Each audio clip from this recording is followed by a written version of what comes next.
之前咪好多人又中新冠同流感嘅，我真係要誠意推介咧呢一款加拿大製造嘅奧勒岡草精油俾大家啦。佢消炎殺菌嘅功效超好啊！成日都聽我介紹啦，今次不如聽下我個 friend 用完之後點講啊！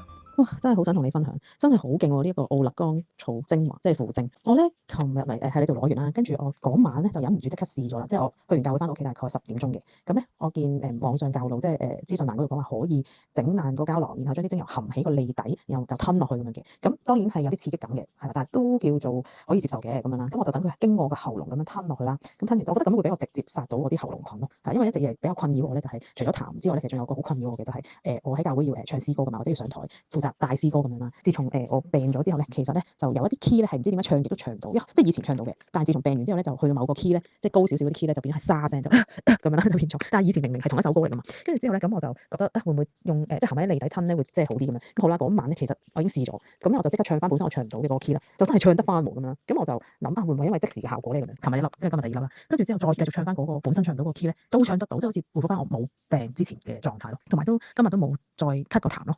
哇！但係其實我講緊我只係前後食咗2粒咯。冇錯，佢講到咁堅嘅咧，就係呢款精油啊，係由地中海嘅首扎奧勒岡草提煉而成嘅。佢100% 純天然之餘咧，經證實啦，係30分鐘之內咧可以殺晒99.97% 嘅惡菌啊！功效都好廣泛嘅，由腸道到呼吸道都幫到手，可以止痛止痕、止咳止鼻水。無論係牙痛、頭痛定喉嚨痛啊，傷風感冒初起咧，我覺得食佢係最有效嘅。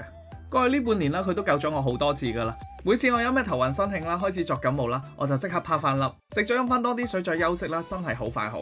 同埋有次喉嚨勁痛啊，我就食2粒，我就直情咬爆佢。雖然隻味都幾難頂，同埋都幾辣，但係第2日真係好翻唔痛啊。除咗內服，佢仲可以外敷啊。根據指示啦，溝啲初榨橄欖油啦，然之後就搽喺濕吻或者暗瘡嘅地方啦。過咗1-2日真係好咗好多。同埋唔單止我話好啊，我哋收到好多正評啦，好多人係回購咗3-4次以上噶啦。總之我而家去旅行一定帶埋佢啦，屋企一定要有佢看門口，因為真係唔想喐啲就睇醫生食西藥。重點係佢一啲都唔貴啊。